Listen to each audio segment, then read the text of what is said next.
Lahore high court کے justice Sajid Mahmood Sethi نے کرغزستان سانحے کے حوالے سے وفاقی حکومت، سیکٹری خارجہ اور FIA ان سب کو نوٹسز جاری کر دیے اگلے ہفتے کے لیے۔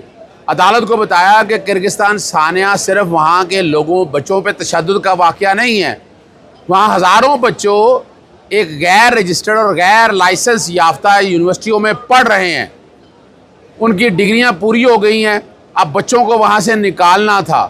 تو یہ باقاعدہ ایک سوچی سمجھی سازش کے تحت یہ معاملہ کیا گیا ہے۔ یہاں سے لوگوں سے، بچوں سے اربوں روپیہ کی فیس لے کے وہاں کروڑوں روپیہ دیا جا رہا ہے، وہاں جا کر یونیورسٹیاں قائم کر لی ہیں۔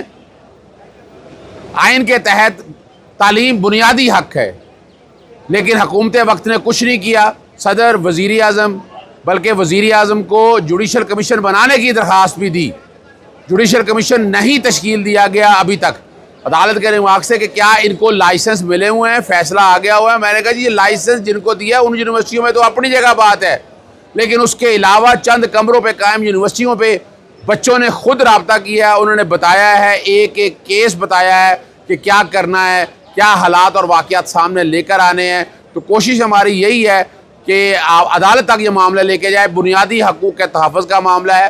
عدالت نے اگلے ہفتے کے لیے نوٹس جاری کر کے جواب طلب کر لیا۔ السلام علیکم، محمد اظہر صدیق اپنے پروگرام میس نیوز کے ساتھ حاضر خدمت ہے۔ 10 جون 2024 اور پیر کا دن ہے۔ چیزیں بھاگے جا رہی ہیں اور آپ دیکھتے جائیے گا۔ احمد فرحات کا کیس جو ہے، ان کی جو بیگم صاحبہ سیدہ عروج زینب کا فیصلہ آج سامنے آ گیا، جسٹس محسن اختر کیانی کا وہ فیصلہ پڑھنے والا ہے۔ عمر یونس صاحب کو ان سارے دہشت گردی عدالت جانے سے روک دی گئی۔ اب کیوں روکا ہے؟ یہ فسائیت تو ابھی چل رہی ہے، لیکن ایک نئی ویو آ چکی ہے جس میں دوبارہ جو ہے نا سوشل میڈیا سے تعلق رکھنے والے جو لوگ ہیں ان کو اب اٹھایا جا رہا ہے، یا ان کو براہ راست اٹھایا جا رہا ہے یا ان کو انڈائریکٹ طریقے سے اٹھایا جا رہا ہے۔ وہ چیزیں بھی آپ کے سامنے میں رکھ دیتا ہوں۔ اور ہتک عزت بل کا نوٹیفیکیشن جاری ہو گیا ہے، اس کو چیلنج کر رہے ہیں انشاءاللہ۔ اور باقی جس وقت آپ یہ پروگرام دیکھ رہے ہوں گے، درخواست جو ہے نا الیکشن کمیشن سنا چکا ہوگا۔ ابھی میرا اپنی گٹ فیلنگ ہے، میرا اندازہ ہے وہ کیس ٹرانسفر کرے گا۔ اب ٹرانسفر کر کے وہ نئے سیکشن 140 کے تحت ٹرائبیونل انہوں نے بنا لی ہوں گے، ججز کے نام بھی فائنل کر لیے ہوں گے، کسی کورٹ تک نہیں لے کر گئے ہوں گے، یا جو بھی چیزیں ہیں نا پہلے تو وہ ٹرانسفر کرنے کا کہے گا، ججز نہیں تعینات کرنے کے والے سے باتیں سامنے آئے گی، آ جائیں گی آپ لوگوں کے سامنے۔ یعنی فارم 45 اور 47 کا سب کچھ کھل جانا ہے، یہ بتا دوں میں آپ کے سامنے۔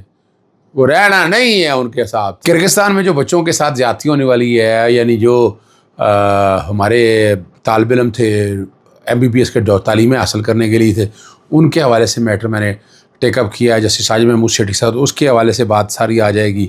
اور عام انتخابات میں دھاندلی اور انتخابی نتائج کی تبدیلی کا کیا معاملہ ہے۔ باقی رول 265 چیلنج کیا ہے جو عمران خان صاحب سے ملاقاتوں کے حوالے سے وہ ہے، اور عمران خان کیس کی جو انتہائی سنگین غداری کے حوالے سے جو معاملہ ہے اس میں آج پیش ہوئے جناب ڈویژن بینچ کے سامنے، اس پہ گفتگو کریں گے۔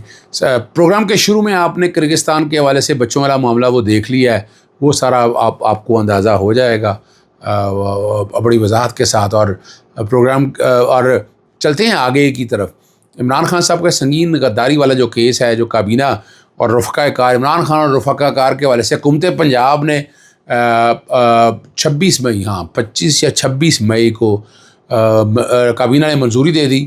ایک جرنلسٹ ہے، وہ پوچھا گیا عدالت، جسٹس شکیلہ ڈویژن بینچ تھا، جسٹس فاروق اعظم، جسٹس شکیلہ پوچھا وہ جرنلسٹ کون ہے، نام کیوں نہیں لیا آپ نے اس کا؟ پھر وہ سوال بڑا واضح، وہ سوال یہ اٹھایا کہ جواب کے اندر لینے کابینہ نے منظوری دے دی، منٹس آف میٹنگ ابھی تک کریں جس کو جواب داخل کیا، منٹس آف میٹنگ عدالت نے پوچھا وہ کیا فیصلہ کیا ہے، اور رول 31 پہ جانے کی کوشش کی انہوں نے کہ جناب یہ کابینہ کے فیصلے کو کوئی دے نہیں سکتا۔ انہوں نے لکھا ہوا ہے کابینہ کا فیصلہ جب تک چیف سیکرٹری اس کو کلاسیفائی نہ کر دے۔ اب سوال یہاں تک کہ کلاسیفائی کرنا ہے، جب باتیں لانی ہیں وہ ساری، اور وہ پھر عدالت کے سامنے کلاسیفیکیشن کے حوالے سے یا ڈی کلاسیفیکیشن کے حوالے سے وہ باتیں ساری آئے گی، اور اس میں قانون شہادت کا آپ جو نقطہ نظر ہے وہ ہے سردار لطیف خسرو صاحب، اور میں پیش ہوا تھا آج عدالت کے اندر، اور عدالت کی معاونت کی عدالت نے کہا، میں نے آرٹیکل 10A کے حوالے سے بھی کہا، اور وفاقی حکومت کی طرف سے بھی نیب نے کہا ہمارا کوئی تعلق نہیں ہے, FIA نے کہا کوئی تعلق نہیں ہے, عدالت نے کہا جو کوئی بھی بات آپ کہنا چاہتے ہیں اس کے لیے جواب داخل کریں. حد کے عزت جو پنجاب قانون جو ہے وہ نوٹیفیکیشن جاری کر دی, اس میں میں تفصیلی بات کر چکا ہوں. اس کو چیلنج کر رہے ہیں, انشاءاللہ صبح باقاعدہ آئینی درخواست دائر کی جائے گی. ریٹ مکمل ہو چکی ہے, بڑی کمپریہنسو ہے, صحافی برادری سب نے اس کو ریجیکٹ کر دیا ہے, اور صبح انشاءاللہ العزیز اس سارے معاملے کو آپ کے سامنے لے کر آئیں گے. اگلی جو بات ہے, یہ میرے سامنے آرڈر پڑا ہوا ہے سیدہ عروج زینب کا, جو سید فرہاد احمد شاہ والا جو ہیں, وہ بڑا آرڈر جو کورٹ نے ذکر کیے ہیں وہ آپ کے سامنے رکھتا ہوں.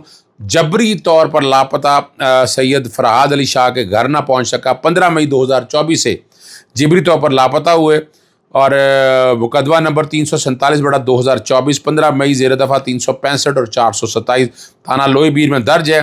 اسلام آباد پولیس اور attorney general Pakistan law minister کی مداخلت اور کوششوں سے لاپتہ شخص کے بارے میں عدالت کو بتایا گیا کہ وہ مقدمہ نمبر 58/2024 186 PPC 29/5 کو تھانہ دیر کوٹ میں گرفتار ہے, اور بعد ازاں وہ مقدمہ نمبر 13 مئی کا ہے جس میں بغاوت کی اور بہت سی دفعات شامل ہیں. سیت تھانہ مظفر آباد میں مطلوب ہے. عدالت میں پیش نہ کیا جا سکا, اس نتیجے پہنچی کہ مغوی جو جبری طور پر لاپتہ کیا گیا ریاستی دورے اپنی مکمل کوشش کی مغوی کو بازیاب کرنے میں ناکام رہے, اور بالآخر جبری گمشدگی کا سفر جو کہ 15 مئی 2024 کو تھانہ لوئی بیر کے حدود شروع ہوا تھا اور موقع 29 مئی کو تھانہ دیر کوٹ آزاد کشمیر کی حدود میں مذاکرہ خیز طور پر قانونی دائرہ اختیار میں داخل ہو گیا. تفتیشی اسور کے مطابق مذکورہ لاپتہ فرد عدالتی تحویل میں ہے, لہذا تمام حقائق اور ریکارڈ دیکھتے ہوئے یہ عدالت افراد کی گرفتاری جن حالات میں ریکارڈ پر لی غیر قانونی عمل قرار دیتی ہے. سب سے اہم معاملہ جو ہے کہ وہ بتاتے ہیں کہ تھانہ لوئی بیر سے اغوا ہوا, بنیادی حقوق کی خلاف ورزی ہے. آرٹیکل 100 جس جگہ جہاں سے بھی آیا آرٹیکل 199 کے تحت جہاں گرفتار کیا گیا ہے, عدالت کا اختیار یقینی ہے کہ جبری گمشدگی سے شروع ہوتا ہے اس وقت تک قابل عمل رہتا ہے جب تک لاپتہ شخص برآمد نہ ہو. لا افسر کے بیان کے مطابق لاپتہ شخص علاقے میں اس وقت عدالتی تحویل میں ہے, جبکہ آئین پاکستان اور آزاد کشمیر کے آئین 1976 کے تحت آزاد کشمیر باشندگان اور پاکستان کے شہریوں کے حقوق کو تحفظ فراہم کرنا تمام اداروں کی ذمہ داری ہے. اب اس میں انہوں نے فائل جو ہے نا اسلام آباد ہائی کورٹ میں زیر سماعت تمام جبری گمشدگی کے مقدمات کو یکجا کر کے بڑے بینچ کے سامنے زیر تجویز کرنے کے رجسٹرار آفس کو عدالت حکم دیتی ہے کہ تمام مقدمات کو چیف جسٹس اسلام آباد ہائی کورٹ سامنے پیش کرے, جس پر وہ انتظامی اختیارات کو استعمال کرتے بڑے بینچ کی تشکیل کریں تاکہ مفاد عامہ کے اس مسئلے کو بہتر طور پر نپٹا جا سکے. اسی طرح لاپتہ افراد کے جو ہے نا جی والد کو معاوضہ ادا کرنے کا حکم دے دیا. جسٹس میاں گل حسن اورنگزیب نے 15 سال سے لاپتہ KB کے شہری محمد ہارون کے والد کو 2 ہفتے میں 30 لاکھ روپے معاوضہ ادا کرنے کا حکم دیا. دھمکیاں ملنے کی نشاندہی پر IG KP کے مغوی کے والد کو سیکورٹی فراہم کرنے کا بھی حکم دیا ہے. یہ جو ہے ساری آپ بتا سکتے ہیں. کرگستان ثانیہ کے حوالے سے میں نے آپ کے سامنے بتا چکا ہوں, اور علیم عادل شیخ جو ہے نا, اس سے قبل ایک بات میں اور آپ کے سامنے رکھ دوں کہ پنجاب ایجوکیشن فاؤنڈیشن کے حوالے سے جیسے شاہد کریم صاحب کے پاس کیس کی سماعت ہوئی, یہ ہے کہ سرکاری اسکولوں کو پرائیویٹائز کیا جا رہا ہے, یعنی وہاں سے اٹھا کر NGOs کے سامنے یا ان لوگوں کے سامنے دیا جا رہا ہے, اور آرٹیکل 25 کی کھلم کھلا خلاف ورزی, یہ سارا پروسیس سارا پالیسی جو بھی ہے عدالت کے سامنے رکھا ہے. عدالت نے قابل سماعت ہونے کے بعد آرٹیکل 25 کی وائلیشن ہے, اور اس سے پہلے ہم تو کافی عرصے سے اس معاملے کو لے کر چلے ہیں, اور کوششیں ہماری یہی ہے کہ یہ بنیادی حق جو ہے نا یہ چھینا نہ جا سکے. ہماری کوشش یہی ہے. اور اگلی جو معاملہ وہ رول 265 کا ہے کہ جو قیدی ہے زیر وہ یہ ہفتے میں ایک انٹرویو, سیاسی بات نہیں ہو سکتی, وہ بہت سی ایسی باتیں ہیں جو اس کے اندر لکھی ہیں, وہ ساری چیلنج کی ہیں میں نے, اور میرا مقصد صرف اتنا ہے کہ آپ کے سامنے رکھ سکوں. ہم چاہ رہے ہیں right to fair trial and due process of law article 19 اور 19 کی کمپلائنس ہو نا. یہ تو خلاف ورزیاں ہو رہی ہیں نا, یہ تو جاری اور ساری ہے سارے پروسیس کے اندر. یہ اس طرح تو نہیں چل سکتا نا نظام. اگر آپ نے نظام چلانا ہے تو آئین اور قانون کی پاسداری کریں نا. اور حرج کیا ہے اس قیدی کو, اس کا سائفر کا کیس میں تو بری ہو گیا جو سگین ہے, آفیشل سیکرٹ ایکٹ کی وائلیشن تھی. باقی کیا کیس ہیں, باقی تو ساری ہوا میں اڑنے والے کیسز ہیں. کوئی ایسی چیز نہیں ہے جو جسٹیفائی کر سکے کہ یہ واقعی یہ کیس اس لائن کے اندر آتا ہے. بات تو آئے. اب چلتے ہیں. علیم عادل شیخ نے ضمانت کے لیے سندھ ہائی کورٹ سے رجوع کر لی ہے. تھانہ بوستان ضلع پشتی بلوچستان میں مقدمہ درج ہے. بلوچستان میں ریاست اور اداروں کے خلاف نفرت انگیز اور اشتعال انگیز تقریر کرنے کا مقدمہ درج ہوا ہے. 28 نامزد افراد سمیت دیگر کو نامزد کیا گیا ہے. اور لیویز آفیسر جو عبدالغنی کی معیت میں درج ہوا ہے. بالا حکام نے تھانے کی حدود میں ریاست مخالف چاکنگ مٹانے کا حکم دیا تھا. متن میں کہا گیا پتہ چلا ہے کہ پی ٹی آئی کی طرف سے ریاست مخالف نعرے لکھے گئے ہیں. عطا اللہ نیازی، سیف اللہ کاکڑ، صوبت تاران، رانا سلیم اور عتیق خان نے یہ چاکنگ کی تھی. اور یہ سارا اور بتایا گیا کہ جلسہ جو ہے وہ بوستان عتیق خان کے گھر ہوا تھا. انہوں نے اشتعال انگیز باتیں کی ہیں.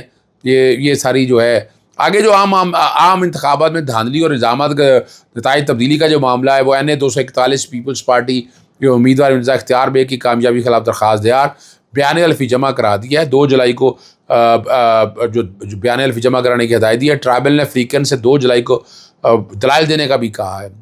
اور اعتراضات کی روشنی میں اعتراضات اٹھائے ہیں کہ قابل سماعت نہیں ہے. اس طرح خرم شیر زمان نے پیپلز پارٹی کے یعنی انہوں نے خرم شیر زمان نے جو ہے نا مرزا اختیار بیگ کی کامیابی کو چیلنج کیا تھا.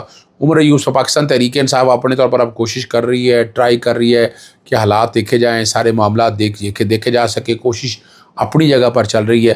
عمر ایوب کو اس طرح دہشت گردی ڈالے جانے سے روک دیا گیا ہے. قومی اسمبلی میں قائد حزب اختلاف جو ہے عمر ایوب پنجاب کے ضلع سرگودا عدالت جانے سے روک دیا گیا. بھاری نفری جو انسداد دہشت گردی عدالت کے اطراف موجود ہے اور روکنا جو ہے یہ واقعی آئین کے آرٹیکل 9 اور 14 کی خلاف ورزی ہے. پولیس عدالت پر فائرنگ کرنے والے کو تو پکڑ نہیں سکتی اور انہیں روکا جا رہا ہے. ملک میں آئین نام کی کوئی چیز نہیں ہے اور ہر صورت جو ہے وہ عدالت جائیں گے. ہائی کورٹ کے اندر جتنا میں کوشش کر سکتا ہوں، جتنے معاملات ہیں وہ میں اٹھا رہا ہوں. میرا مقصد صرف ہے انصاف مل سکے. اجازت چاہتا ہوں. السلام علیکم. اللہ حافظ. پاکستان زندہ باد.